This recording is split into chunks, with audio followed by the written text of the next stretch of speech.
Plural में, हाँ कि ना? ठीक है जी। पहला एक्सेप्शन क्या था? जब हमें पता हो कितने, मतलब जब डेफिनेट हो ये, तो ऑफ नहीं आता, और एस या ईएस तो वैसे भी नहीं लगता। यस और नो? चाहे सिंगुलर हो चाहे प्लूरल हो, एस या ईएस तो वैसे भी नहीं लगता, ऑफ भी नहीं आता। लेकिन अगर हमें नहीं पता कितने, मतलब इनके पहले कोई काउंटिंग यूज नहीं हुई है और इनको प्लूरल बनाना है, मतलब ये इनडेफिनेट है, तो हम एस भी लगा सकते हैं और आगे ऑफ भी डेफिनेटली आएगा। एक काम करते हैं, कुछ क्वेश्चंस देखते हैं, तभी समझ में आएगी बात। सामने देखिए, would you please lend me 10,000 of rupees, I will give you back as soon as possible. हाँ जी, इस सेंटेंस के अंदर एरर बताएंगे सभी students. Would you please lend me 10,000 of rupees, I will give you back as soon as possible. अब देखो, 10,000 of rupees, पहली बात, क्या ये न्यूमरल नाउन है, हाँ कि ना? आपने कहा जी सर। दूसरी बात, क्या हमें पता है कितने? हाँ जी, हमें पता है कितने, 10,000। अब हमें पता है कितने, तो एस नहीं आएगा, और जब पता है कितने तो ऑफ भी नहीं आएगा। कैसे बोलेंगे? Will you please lend me 10,000 rupees. Point समझ में आया या नहीं आया? चलो और देखते हैं। 2 million of people attended the meeting held in the parade ground. Parade ground में जो 2 मिलियन लोगों ने मीटिंग को अटेंड किया। अब क्या ये न्यूमरल नाउन है? यस और नो? आपने कहा जी सर। क्या मुझे पता है कितने? आपने कहा जी सर 2 मिलियन है। जब मुझे पता है कितने, तो बेटा ऑफ का यूज हम नहीं करेंगे, क्या बोलेंगे? 2 million people attended the meeting held in the parade ground. Yes और नो? चलिए और देखते हैं। Manjeet has bot 4 dozens eggs and a few pieces of pencil for his Neiphiu. हाँ भाई, बताएंगे मुझे क्या आना चाहिए। Manjeet has bot 4 dozens eggs, क्या ये न्यूमरल नाउन है? आप बोलेंगे जी सर। न्यूमरल नाउन पता है कितने? हाँ जी पता है, 4 दर्जन। अगर पता है कितने तो एस नहीं आएगा, और ऑफ तो वैसे भी नहीं आता और लिखा भी नहीं हुआ, तो 4 दर्जन अंडे, 4 डजन एग्स, ऐसे होना चाहिए। यस और नो? चलो इसके अंदर बताएंगे। Thousand of people came to see the final test match between India and Australia yesterday. Thousand of people, क्या ये न्यूमरल नाउन है? आपने कहा जी सर। क्या मुझे पता है कितने? नहीं पता। नहीं पता तो इसे प्लूरल तो बनाना है, क्योंकि हजारों लोग आए हैं, प्लूरल तो बनाना पड़ेगा ना। तो हजारों लोग आए हैं तो एस लगाओ, और आगे ऑफ डेफिनेटली आता है। थाउजेंड्स ऑफ पीपल, ठीक है, came to see the final test match, हजारों लोग आए थे। समझ में आई बात? According to some estimates there are 7,000 types of plants. अच्छा, इसके अंदर आप बताओ। मैं एक काम करता हूं, आपको देता हूं टाइम, इसमें आप बताओ। चलो वीडियो को पॉज करो और बताओ। According to some estimates there are 7,000 types of plants. अच्छा देखो, यहां देखो सामने, क्या ये न्यूमरल नाउन है? यस और नो? जी सर। क्या मुझे पता है कितने? हाँ जी सर। कितने? 7,000।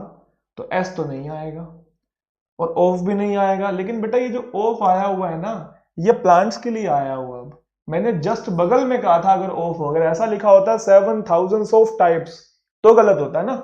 ऑफ तो लिखा ही नहीं है, वो टाइप्स ऑफ प्लांट्स वो अलग टर्म्स बन गए, वो अलग टर्म बन गई है, उसको मत छोड़ो, वो सही लिखा हुआ है। आप बस यहां देखो कि न्यूमरल नाउन जो है, अगर हमें पता है कितने तो एस नहीं आता, और साथ में अगर ऑफ लिखा तो वो भी नहीं आता, वो सही लिखा हुआ, उसको गलती मत कर देना, ठीक है। चलिए जी, अब हम नेक्स्ट कैटेगरी की तरफ मूव ऑन करते हैं। यही जो कैटेगरी है, इस वाली कैटेगरी से जेन्युइनली बहुत सारे क्वेश्चंस आने की पूरी पूरी संभावना रहती है, और पहले आए भी हुए हैं। और जो अभी मैंने रिसेंटली आपको कैटेगरी सिखाई ना, वो कैटेगरी इस वाली कैटेगरी का बेस है, ठीक है। तो आप कंफ्यूज मत हो जाना, वो डिफरेंट है और ये डिफरेंट है। जनरली बच्चे इन दोनों कैटेगरीज को मिक्स कर लेते हैं, तो बिल्कुल प्यार से समझेंगे, बहुत इंपॉर्टेंट कैटेगरी है। लेकिन उससे पहले कुछ क्वेश्चंस एग्जामिनेशन में आए हुए, कुछ क्वेश्चंस पे आप फटाफट नजर डालिए और मुझे बताइए इन क्वेश्चंस में पर्टिकुलरली कहां पे एरर है और क्यों। अगर पता है तो अच्छी बात है, नहीं पता तो अभी बेसिक से सीखने की कोशिश करेंगे, ठीक है जी।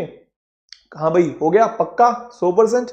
चलो, मुझे लगता है कि आपने अनुमान लगा लिया होगा, गैस करके देख लिया होगा। मैं आपको जीरो से सिखाता हूं और बिल्कुल प्यार से समझना, ठीक है। अगली जो टर्म है वो है न्यूमरल एडजेक्टिव्स। अभी इससे पहले जो हमने पढ़ी थी वो थी न्यूमरल नाउन्स। फिर वही वाली बात, आप नाम में पजल ना हो, एग्जामिनेशन में नाम नहीं पूछेगा, डेफिनेशन नहीं पूछेगा, इनके फंक्शंस पूछेगा। तो न्यूमरल एडजेक्टिव्स को अगर आपको लेमन भाषा में, लिस्टेड लैंग्वेज में समझना है, तो इसे हम काउंटिंग भी कहते हैं। क्या कहते हैं? काउंटिंग, गिनती। एग्जाम्पल के तौर पे कौन कौन से वर्ड्स होते हैं गिनती में? 1 है, 2 है, 3 है, 4 है, एटसेट्रा। यस और नो? तो न्यूमरल एडजेक्टिव्स क्या होती है? काउंटिंग होती है। यहां पे आपको एक बात बहुत छोटी सी, बिल्कुल बेसिक, बिल्कुल नर्सरी क्लास के बच्चे को भी पता है क्या, वो सीखनी है कि काउंटिंग के बाद हमेशा हम प्लूरल नाउन का यूज करते हैं, एक्सेप्ट वन। एक को छोड़ के, वन को छोड़ के कोई भी काउंटिंग वाला वर्ड लिखाओ, कोई भी न्यूमरल एडजेक्टिव लिखाओ, उसके बाद हमेशा प्लूरल नाउन होता है। क्योंकि टू बॉय नहीं बोल सकता, बॉयज बोलना पड़ेगा। टू मैन नहीं कह सकता, टू मैन करना पड़ेगा, MEN ही करना पड़ेगा। 5 ईयर नहीं बोल सकता, 5 ईयर्स बोलना पड़ेगा। 10 रुपी नहीं कर सकता, 10 रुपीज ही बोलना पड़ेगा। 1 को छोड़ के काउंटिंग के बाद हमेशा क्या आता है, प्लूरल नाउन आता है। इतनी बात समझ में आई? पक्की बात है 100%। अभी मैं डस्टर उठा रहा था इसको साफ करने के लिए और मेरे माइंड से उतर गया कि ये डिजिटल बोर्ड है, ये व्हाइट बोर्ड नहीं है कि मैं डस्टर उठा के इसे साफ कर रहा था। चलो कोई बात नहीं, कुछ कुछ चीजें होती हैं जो हमारे रिफ्लेक्सेस होते हैं ऑफलाइन क्लासेस वाले, वो ऑनलाइन में रह जाते हैं, है ना। अभी मैं ये जो निशान अभी लग गए थे लाल रंग से, मैं डस्टर उठा के ऐसे कर रहा था। चलो जी, खैर जमाना बदल गया तो हमको भी बदलना पड़ेगा, ऑफलाइन से ऑनलाइन आना पड़ेगा, क्या करें जी, ठीक है। लेकिन जो ऑफलाइन का मजा, वो ऑफलाइन का ही मजा, आप लोगों को पता है। ऑनलाइन में मतलब वो फील नहीं है, वो फेस टू फेस प्रेजेंस नहीं है। आप मुझे बस दूर दराज बैठे हैं देख रहे हैं, मैं आपको देख भी नहीं पा रहा हूँ, एक सामने कैमरे के सामने खड़ा होकर बस बोले जा रहा हूँ। कमरा है, कुछ भी नहीं है, किताबें पढ़ी हैं, लैपटॉप है, ये पानी की बोतल है, ये मेरी चेयर है और ये डिजिटल बोर्ड है और मैं आपके सामने खड़ा हूँ, ठीक है।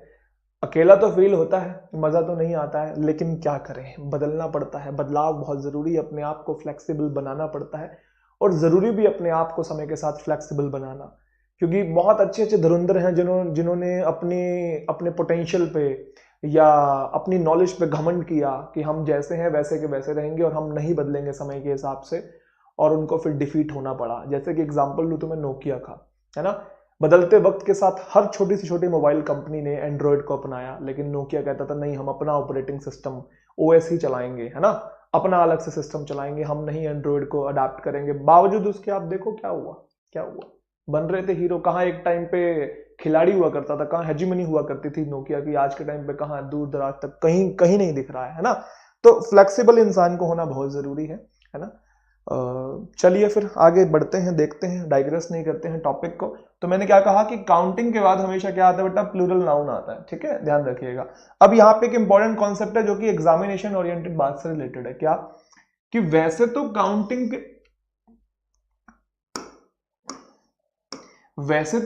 के बाद प्लूरल नाउन आता है। क्या कहा, वैसे तो काउंटिंग के बाद प्लूरल नाउन आता है, लेकिन कभी कभी ये काउंटिंग और प्लूरल नाउन, ये दोनों वर्ड मिलके, मतलब ये एक पूरी जो टर्म है, ये टर्म मिलके कभी कभी ना एडजेक्टिव का काम करती है।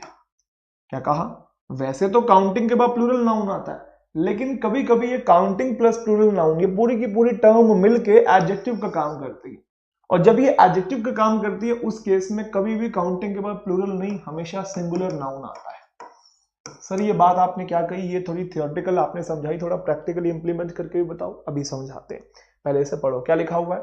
अगर counting plus plural noun, this whole term, ये पूरी की पूरी टर्म अगर किसी एडजेक्टिव की तरह यूज होती है, इन दिस केस एक तो इनके बीच में हाइफन का भी यूज करते हैं, और दूसरा ये जो प्लूरल नाउन होता है ना, ये सिंगुलर बन जाता है। अब ये क्या है, मैं क्या कहना चाह रहा हूं, चलो एक एग्जांपल के थ्रू समझने की कोशिश करते हैं, ठीक है जी। सबसे पहले आप ऊपर देखेंगे क्या लिखा हुआ है, अ प्लान, हाँ कि ना। मैंने आपसे पूछा कि प्लान का पार्ट ऑफ स्पीच क्या है, तो आप कहेंगे सर ये नाउन है। मैंने कहा कैसे पहचाना, आपने कहा सर आर्टिकल लिखा हुआ और आर्टिकल जिसके लिए आते हैं वो हमेशा नाउन होता है, ठीक है। फिर मैंने कहा एक 5 साल का प्लान, मैंने आपसे पूछा ये आर्टिकल अभी भी किसके लिए आया हुआ है, आपने कहा सर प्लान के लिए आया हुआ है, यस और नो। एक प्लान ये नाउन है, हाँ कि ना। कैसा प्लान, 5 साल का प्लान। आप ध्यान से देखिए, ये जो दोनों टर्म है ना, 5 years, counting plus plural noun, यहाँ पे ये किसका काम कर रही है, यहाँ पे ये एडजेक्टिव का काम कर रही है। कहने का मतलब है, अब ये जो टर्म है ये गलत लिखी हुई है, क्योंकि जब काउंटिंग प्लस प्लूरल नाउन ये दोनों टर्म मिलके किसी एडजेक्टिव का काम करती है, उस केस में ये जो प्लूरल नाउन होता है इसे आपको सिंगुलर करना पड़ता है और बीच में हाइफन भी लगाना पड़ता है। आप हाइफन नहीं भी लगाएंगे तब भी चल जाएगा, लेकिन ये जो प्लूरल टर्म है इसको सिंगुलर करना ही पड़ेगा। उसके पीछे क्या कारण है, सर क्यों करना पड़ेगा, आपको पता है, बस एक बार अपना IQ यूज करना है और आप देखिए सामने आपका आंसर है। मैंने कहा अ गर्ल, आपसे पूछा गर्ल का पार्ट्स ऑफ स्पीच क्या है, तो आपने कहा सर नाउन। मैंने कहा अ ब्यूटीफुल गर्ल, क्या कहा, अ ब्यूटीफुल गर्ल। अब बताओ पार्ट्स ऑफ स्पीच इनके, तो आप बोलोगे सर आर्टिकल अभी भी गर्ल के लिए आया हुआ, ये नाउन है। नाउन को मॉडिफाई कौन कर रहा है बेटा, एडजेक्टिव कर रहा है, हाँ कि ना। फिर मैंने बोला 2 सुंदर लड़कियां, अब मैं यहां पे लिखूंगा 2 और फिर लिखूंगा ब्यूटीफुल और आगे अब क्या करूंगा, गर्ल्स करूंगा, यस और नो। अब ये 2 अब किसके लिए आया हुआ, गर्ल्स के लिए ही आया हुआ और ये नाउन है। नाउन को मॉडिफाई ये ब्यूटीफुल टर्म कर रहा है, ये बेटा क्या है, एडजेक्टिव है। तो आप देखिए जब एक लड़की थी तब भी ब्यूटीफुल लिखा, जब दो लड़कियां थी तब भी ब्यूटीफुल लिखा। सिंगुलर से प्लूरल हमेशा नाउन का बनता है, एडजेक्टिव का नहीं बनता। एडजेक्टिव हमेशा वैसा का वैसा रहता है, क्योंकि एस या ईएस कभी भी एडजेक्टिव में नहीं लगता है।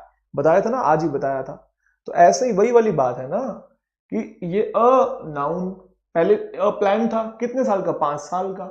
अब ये दोनों टर्म मिलकर एडजेक्टिव का काम कर रही है। अगर एडजेक्टिव का काम कर रही है तो एडजेक्टिव कभी प्लूरल फॉर्म में होता ही नहीं है, उसमें एस या ईएस लगता ही नहीं है, इसलिए 5 ईयर करना पड़ा। जैसे एग्जाम्पल के तौर पे मैंने कहा 2 प्लान्स, तो ये नाउन है हाँ कि ना। 2 प्लान कितने के, 5 साल के। अब ये दोनों टर्म प्लान की विशेषता बता रही है, तो ये क्या है बेटा, एडजेक्टिव है। तो अगर एडजेक्टिव है तो इसमें एस नहीं लग सकता, क्या बोलेंगे, 2 5 ईयर प्लान्स। जैसे और देखो बहुत सारे एग्जाम्पल लेते हैं, अभी क्लियर हो जाएगी बात आपको। मैंने कहा नोट, नोट क्या है, नाउन है। 50 का नोट, 20 का नोट, 100 का नोट, 500 का, 1000 का, 2000 का, आपको पता है नोट कॉमन नाउन है, हाँ कि ना। मैंने कहा 10 रुपए का नोट, अ नोट था, ये नाउन था आपका। कितने का नोट है, 10 रुपए का नोट है। वैसे तो काउंटिंग के बाद प्लूरल नाउन आता है। एग्जाम्पल दिखाता हूं, इधर देखो। मैंने कहा आई हैव 10 रुपीज, सिंपल है, काउंटिंग के बाद प्लूरल नाउन आता है, सबको पता है कि मेरे पास 10 रुपए हैं, आई हैव 10 रुपीज ही बोलूंगा, रुपी नहीं बोलूंगा। लेकिन आप ध्यान से देखो, यहां पे काउंटिंग प्लस प्लूरल नाउन अब एडजेक्टिव का काम कर रहा है। अब नोट की विशेषता बता रहा है कि कितने का नोट है, 10 रुपए का नोट है। लेकिन यहां सिंपल बोला था आई हैव 10 रुपीज, मेरे पास 10 रुपए हैं, तो वो सही है, काउंटिंग के बाद प्लूरल नाउन नहीं आएगा। लेकिन यहां पे काउंटिंग प्लस प्लूरल नाउन विशेषता बता रहा है नोट की, अब एडजेक्टिव का काम कर रही है टर्म, यहां पे एडजेक्टिव का काम नहीं कर रही है। और जब ये टर्म एडजेक्टिव का काम करती है, आप इसमें कभी एस या एस नहीं लगाते हैं, क्योंकि एडजेक्टिव कभी प्लूरल फॉर्म में नहीं बनता है। क्या बोलेंगे, अ 10 रुपी नोट। पॉइंट समझ में आया। जैसे और देखेंगे 5 10 रुपीज नोट्स, नोट्स कितने हैं, 5 है, हाँ कि ना। कितने के, 10 रुपए के। ये पूरी टर्म विशेषता बता रही है बच्चे, विशेषता बता रही है, तो फिर एस नहीं आएगा। 5 10 रुपी नोट्स, पॉइंट समझ में आया। देखो आई हैव 10 रुपीज, ये सही था क्योंकि नो विशेषता, नो एडजेक्टिव। लेकिन I have a 10 rupees note गलत हो गया, ये नोट के लिए आया हुआ है, नाउन है, 10 रुपीज है तो रुपी करेंगे। पॉइंट समझ में आया नहीं आया। मैं आपको एक रिलेटेबल एग्जांपल दूं, रिलेटेबल एग्जांपल से पहले एक और समझो आप। चलो, कमिटी क्या है, नाउन है, आर्टिकल से पहचाना। एक कमिटी 2 लोगों की, पहले सिंपल कमिटी था, अब 2 लोगों की एक कमिटी है। तो ये जो 2 प्लस मेन है, ये यहाँ पे क्या है, एडजेक्टिव है। वैसे तो काउंटिंग के बाद प्लूरल आता है, लेकिन यहाँ पे ये एडजेक्टिव है, नाउन को मॉडिफाई कर रही है, तो बच्चे ये यहाँ पे सिंगुलर होना चाहिए। अ 2 मेन कमिटी, हाइफन लगाना तो आपकी श्रद्धा, ये ऑप्शनल होता है। 2 मेन कमिटीज, देखो कमिटीज कितनी है, 2 है, हाँ कि ना, 2 कमिटीज है। कितने लोगों की, 2 लोगों की 2 कमिटीज हैं। तो बच्चे क्या होगा, यहाँ पे ये एडजेक्टिव है, एडजेक्टिव है तो ये MAN होना चाहिए, 2 मेन कमिटीज, ठीक है। अब मैं सिंपल एक सेंटेंस बोलता हूं, मैंने कहा I have seen 2 main, I have seen 2 man, या मैन MEN, हाँ भाई, I have seen 2 main MAN या MEN। ऑफ कोर्स यहाँ पे क्या आएगा, MEN आएगा, MAN नहीं आएगा, क्योंकि मैंने 2 आदमियों को देखा। यहाँ पे ये टर्म अब किसी की विशेषता थोड़ी बता रही है, सिंपल यूज कर रहे हैं। और काउंटिंग के बाद प्लूरल नाउन नहीं आता है। लेकिन काउंटिंग प्लस प्लूरल नाउन जब किसी चीज की विशेषता बताते हैं, तब उसे फिर सिंगुलर करना पड़ता है। आपको समझ में आया। एक रिलेटेबल एग्जाम्पल दूं, आपको समझ में आएगा। मैंने कहा ए होटल, ठीक है जी। होटल क्या है, नाउन है, हाँ कि ना। फिर मैंने कहा अ 5 स्टार्स होटल, 5 स्टार्स होटल। अब आप बताओ, वैसे तो काउंटिंग के बाद प्लूरल नाउन आता है। मैंने आसमान में 5 सितारे देखे, I have seen 5 stars in the sky, I have seen 5 stars in the sky. सही बोल रहा हूँ, 5 स्टार्स मैंने देखे आसमान में, ठीक है। क्या गलती है, गिन पा रहा हूँ, 1 2 3 4 5। I have seen 7 stars in the sky, गिन पा रहा हूँ मैं। 7 स्टार्स बोलेंगे, 5 स्टार्स बोलेंगे, क्योंकि वहां विशेषता नहीं बता रहे हैं। लेकिन यहाँ देखो, किसके लिए, होटल के लिए, होटल नाउन है। कैसा होटल, 5 सितारे वाला होटल। तो अभी यहाँ पे एडजेक्टिव है बेटा, एडजेक्टिव है तो एस नहीं आएगा, ऐसे बोलेंगे और 5 स्टार होटल, यही तो बोलते हैं, 5 तारे वाला। 5 तारा ठेके उत्ते बैग के तारे, मैं तेरा सारा गुस्सा है। चलो आओ फिर, चलें जी। समझ में आया, क्वेश्चंस करोगे या नहीं करोगे, बताओ भाई, करवाऊं क्वेश्चंस, क्या बोलते हो, रेडी हो, सीख लिया, पक्की बात है। समझ में आती भी है, नहीं आती है चीजें, बता दो मुझे एक बार। एक तो ना ये ऑफलाइन कह रहा हूँ, अभी ये जैसे मैं आपसे बात कर रहा हूँ ना, एक तो लाइव क्लासेस चलती हैं, अभी मैं रिकॉर्डिंग कर रहा हूँ, ये लाइव क्लास नहीं है। तो लाइव क्लास में तो चलो फिर भी थोड़ी बहुत फील आ जाती है कि बच्चे कमेंट करते रहते हैं, तो हम जवाब देते रहते हैं, वो कुछ कुछ मस्ती मजाक करते हैं, तो हम भी बातचीत करते रहते हैं, मन लगा रहता है। यहाँ बस बोलते जाओ बोलते जाओ बोलते जाओ, खुद से ही एज्यूम करो बातों को, खुद से ही सवाल दो, खुद से ही जवाब दो, है ना, सब कुछ खुद से करो। चलो कोई बात नहीं, बाकी आप लोगों को जब ये वीडियो मिलेगी तो मुझे बताना भैया कमेंट करके कि आपको कैसा फील हो रहा है ऐसे बिना लाइव क्लास के पढ़ने से, ठीक है, कैसा आपको लग रहा है। चलिए जी आ जाइए, क्वेश्चंस करते हैं बेटा, क्वेश्चंस की तरफ मूव ऑन करते हैं। Why don't you take a 2 kilometers walk in the morning as it will help you stay fit and fine? कुछ मिस्टेक है? अरे बता तो रहा है सेंटेंस खुद अपने अंदर कि मेरे अंदर ये मिस्टेक है। Why don't you take a 2 kilometers walk? A walk, walk वैसे वर्ब भी होता है और नाउन भी होता है, यहाँ पे आर्टिकल आया हुआ वॉक के लिए तो नाउन है यहाँ पे, ठीक है, पक्का 100%। तो अ वॉक कितने किलोमीटर की? 2 किलोमीटर की। वैसे तो 2 के बाद किलोमीटर से ही आता है, ठीक है, लेकिन यहाँ पे ये पूरा का पूरा टर्म अब एडजेक्टिव है, एडजेक्टिव है तो फिर क्या बोलेंगे? Why don't you take a 2 kilometer walk, ठीक है, in the morning। चलो जी अगला question. Can you bring a 10 inches ruler for me now because I have to measure something? हाँ जी पॉज करो, बताओ वीडियो को जल्दी से। Can you bring a 10 inches ruler? A ruler, ruler noun है, कितने इंच का? 10 इंच का, तो 10 इंचेस नहीं होगा, क्या होगा? 10 इंच रूलर होगा, ठीक है। चलें जी, चलो जी। You will surely get tired if you take another 2 miles walk. Another walk, फिर से ये क्या है बेटा? नाउन है, ये मॉडिफाई कर रही है टर्म, कितनी कैसी वॉक? 2 माइल की वॉक, एडजेक्टिव है तो क्या बोलेंगे? 2 माइल वॉक, ठीक है। चले और देखो भाई, even after the enactment of, ये वही क्वेश्चन आ गया, खुद कहेगा कि मेरे अंदर ये गलती है। Even after the enactment of several acts and provisions we can see 5 years old boys working in hazardous factories। कह रहा है कि बहुत सारे एक्ट्स और प्रोविजंस को एनेक्ट भी किया गया, मतलब लागू भी किया गया, फिर भी हम देखते हैं कि 5-5 साल के जो बच्चे होते हैं वो hazardous फैक्ट्रीज में, मतलब हार्मफुल फैक्ट्रीज में जो हार्मफुल गैसेस वगैरह जहां से निकलती है वहां पे काम करते दिखाई देते हैं, है ना। मिस्टेक क्या है? मिस्टेक बहुत आसान है और ये आया हुआ क्वेश्चन है, this is very important question, ठीक है। We can see 5 years old boys, 5 years old boys, old boys आपका नाउन है, पहली बात तो boys है रियल नाउन, उसको मॉडिफाई ये old कर रहा है, ये एडजेक्टिव है, और आपका ये 5 years है ना, ये भी एक तरीके का एडजेक्टिव है, ठीक है। 5 year old ये कंप्लीट एडजेक्टिव है, 5 year old ये कंप्लीट एडजेक्टिव है, आपका ध्यान रखिएगा, जो कि अरे जो कि किसको मॉडिफाई कर रहा है बेटा? बॉयज को मॉडिफाई कर रहा है। 5 years old गलत हो गया ना आपका, तो 5 year आना चाहिए, ठीक है, क्योंकि 5 साल हम बॉयज के लिए यूज कर रहे हैं, 5 साल के लड़के, तो लड़कों को मॉडिफाई कर रहे हैं ना, मॉडिफाई कर रहे हैं तो 5 year old बॉयज होता है ना कि 5 years old बॉयज, ठीक है। चले आगे, चलो इसमें बताओ फिर। I gave him 200 rupees for buying a new toy. एक नया खिलौना खरीदने के लिए मैंने उसे 200 रुपए दिए, एक नया खिलौना खरीदने के लिए मैंने उसे 200 रुपए दिए, सही है?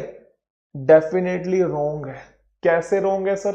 अब आप देखो, अच्छा सही रॉन्ग तो इसके अंदर है ही नहीं कुछ सही और गलत, तो 100 है, काउंटिंग के बाद अब बताओ प्लूरल नाउन आएगा या सिंगुलर आएगा? अब ध्यान से देखो, नोट नहीं लिखा है आगे, 200 रुपए का नोट दिया, सिंपल बोला बस 200 रुपए दिए, मतलब अब मॉडिफाई नहीं कर रहा है, अब एडजेक्टिव नहीं है, एडजेक्टिव नहीं है तो काउंटिंग के बाद कैसा नाउन? प्लूरल नाउन आना चाहिए, क्या आएगा? I gave him 200 rupees for buying a new toy. लेकिन अगर ऐसा लिखा होता 200, ठीक है, 200 रुपीज ऐसा लिखा होता, I gave him a 200 rupees note. अब बताओ क्या होता? अब बताओ क्या होता? आई गेव हिम अ 200, अब ये अ किसके लिए है बेटा? नोट के लिए, तो ये क्या है? नाउन है। कितने का नोट है? 200 रुपए का नोट है, तो हाइफन भी लगा दो और एस भी हटा दो, क्या बोलेंगे? अ 200 रुपी नोट। Got it? चलो एक आपसे मैं पूछता हूं, बताना इसके अंदर क्या होगा, वैसे अलग से पूछ लेता हूं, ठीक है।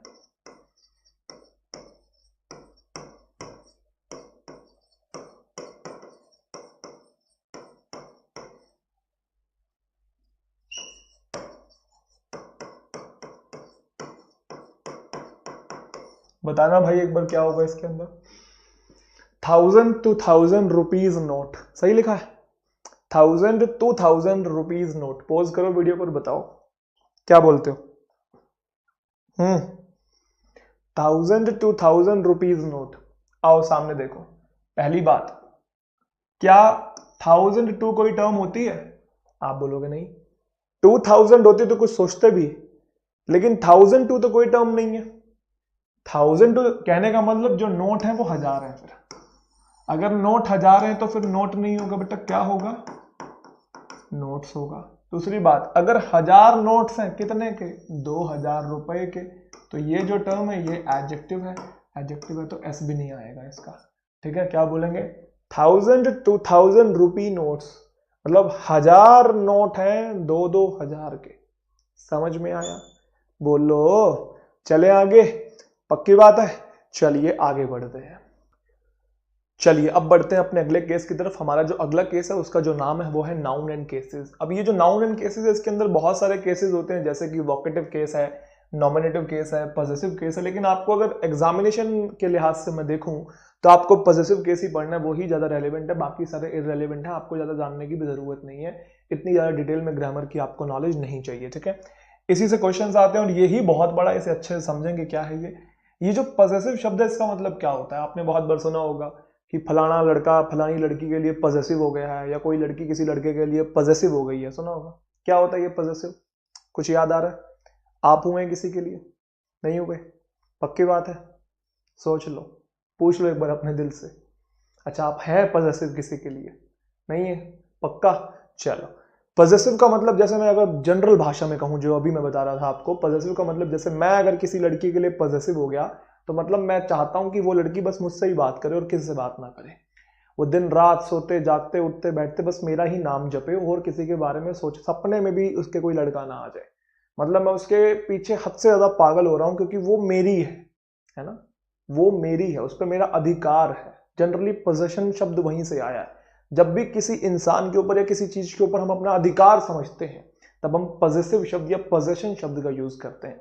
ये जो पॉजेसिव शब्द है ये पोजेशन से ही बना है। कोई भी चीज आपके पोजेशन में होती है, कोई भी चीज आपके पोजीशन में होती है तो उस पर आपका अधिकार होता है और वो आपकी होती है। ठीक है जी, और ये टर्म जनरली अपना ये रिलेशनशिप में बहुत फेमस है।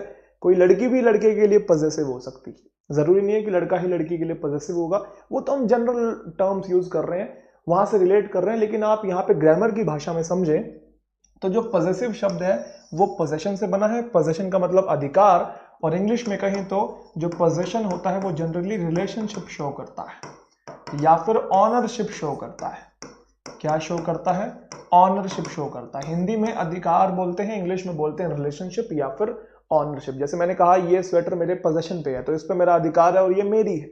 ये स्पेक्टिकल्स मेरे पोजेशन में है तो इस पे मेरा अधिकार है और ये मेरे हैं। मतलब मैं अपने और स्पेक्टिकल्स के बीच में रिलेशनशिप ऑनरशिप बता रहा हूं। क्लियर है। अब आप बोलोगे सर वो बात तो ठीक है कि पॉजेसिव केस रिलेशनशिप और ऑनरशिप बताने के लिए आता है क्योंकि वो पोजेशन से बना है, लेकिन किसके बीच में रिलेशनशिप या ऑनरशिप, नाउन्स के बीच में, क्योंकि हम चैप्टर कौन सा पढ़ रहे हैं, नाउन्स पढ़ रहे हैं ना। तो जब दो नाउन्स के बीच में हमें रिलेशनशिप या अधिकार या ऑनरशिप बताना होता है तो हम पॉजेसिव केस का यूज करते हैं। और किस तरीके से दो नाउन्स के बीच में रिलेशनशिप और ऑनरशिप बताया जाता है, ये 3 मेथड होते हैं। सबसे पहला मेथड है अपोस्ट्रोफे एस, दूसरा मेथड है अपोस्ट्रोफे, और जो तीसरा मेथड है वो ऑफ। ये तीनों के तीनों ऐसे मेथड हैं, ये तीनों के तीनों जो आपके सामने पॉइंट्स लिखे हुए हैं, ये दो नाउन्स के बीच में अधिकार, रिलेशनशिप, ऑनरशिप बताते हैं। कैसे बताते हैं, एग्जाम्पल के तौर पे मैंने कहा तरुण कार। तरुण क्या है, किसी पर्सन का नाम है, नाम है तो नाउन है। कार क्या है, कार भी एक नाउन है, क्योंकि स्विफ्ट भी गाड़ी है, फॉर्च्यूनर भी गाड़ी है, फोर्ड भी गाड़ी है, इकोस्पोर्ट भी गाड़ी है, कार एक कॉमन नाउन है। तरुण की गाड़ी, अब दो नाउन्स के बीच में रिलेशनशिप बता रहा है या अधिकार बता रहा है कि गाड़ी किसकी है, इसकी है। तो जिसके साथ भी आपने अधिकार बताना है उसके साथ आप क्या लगाते हैं, अपोस्ट्रोफे लगाते हैं। सामने वाली चीज उसकी खींची चली जाती है, उसकी हो जाती है। तरुण की गाड़ी, और ये हिंदी में का के की का सेंस देते हैं, का के की का सेंस देते हैं। अभी बेसिक पढ़ा रहा हूं, इसमें बहुत अच्छी अच्छी बातें आएंगी, पहले बेसिक जान लो।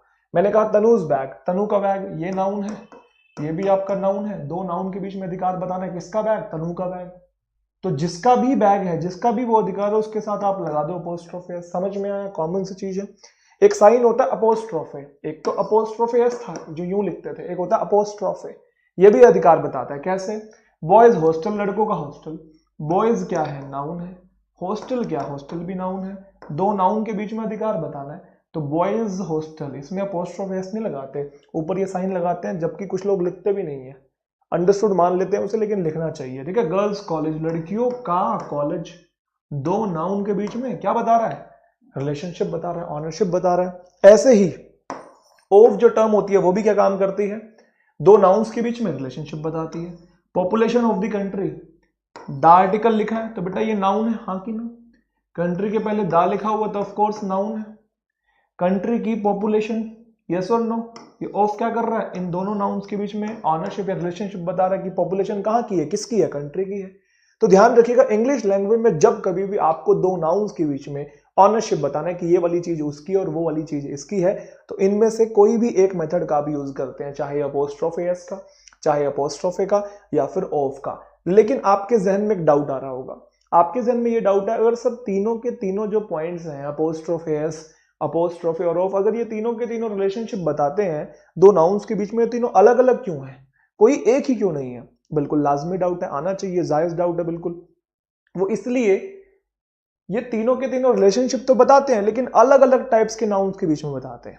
पॉइंट समझ में आया? तीनों के तीनों सेम काम तो करते हैं, रिलेशनशिप बताते हैं दो नाउन्स के बीच में, लेकिन अलग अलग टाइप्स के नाउन्स के बीच में। तो हमें यही जानना है कि कौन सा टाइप कौन से टाइप के नाउन के लिए आता है, मतलब अपोस्ट्रोफे एस कौन से टाइप के नाउन के लिए आता है, अपोस्ट्रोफे कौन से टाइप के नाउन के लिए, ऑफ कौन से टाइप के नाउन के लिए, और इनके एरर्स कैसे बनते हैं और हम कितना जल्दी इन्हें कर सकते हैं। ये सारी चीजें हमें सीखनी है। ये अभी इंट्रोडक्शन था इस वाले केस का। उम्मीद करता हूं इंट्रोडक्शन आपको समझ में आ गया होगा। सबसे पहले हम बात करते हैं यूजेस ऑफ अपोस्ट्रोफे एस। जाने जी, जानो। सबसे पहला पॉइंट, लिविंग थिंग्स के साथ हम इनका यूज करते हैं। लिविंग थिंग्स, लिविंग बींग्स के साथ हम इनका यूज करते हैं अगर आपको रिलेशनशिप, ऑनरशिप बताना है तो।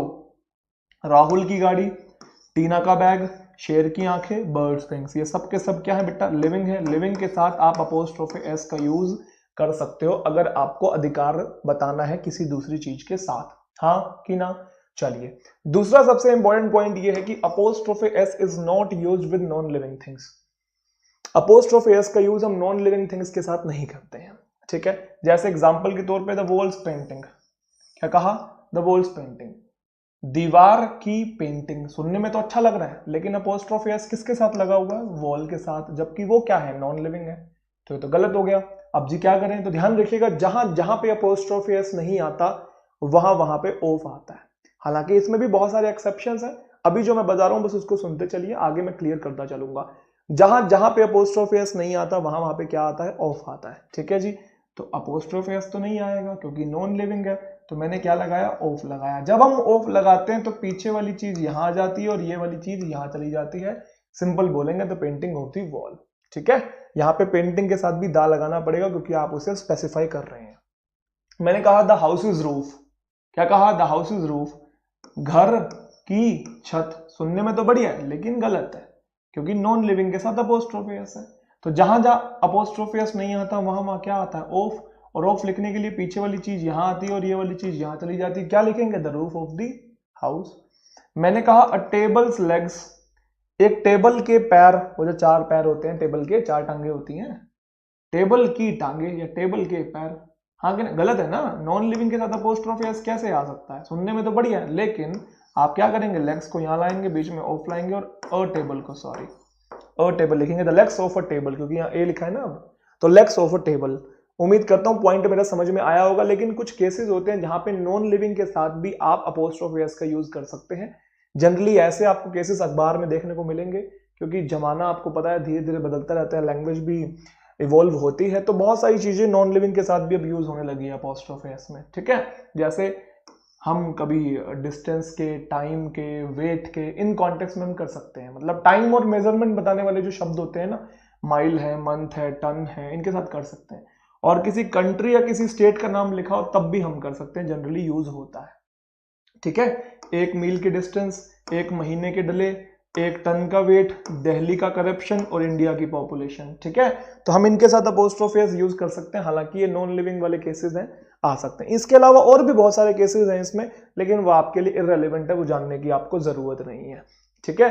अब सबसे इंपॉर्टेंट पॉइंट है, उसको सीखेंगे बड़े प्यार से, कि जो अपोस्ट्रोफे एस है वो हमेशा कंपाउंड नाउन के अंत में यूज होता है, कंपाउंड नाउन के अंत में यूज होता है। अपोस्ट्रोफे एस हमेशा कंपाउंड नाउन के अंत में आता है। पहली बात, कंपाउंड नाउन कुछ याद आ रहा है, जब दो या दो से ज्यादा नाउन मिलके एक ही वर्ड का काम करते हैं उसे हम नाउन कंपाउंड या कंपाउंड नाउन कहते हैं।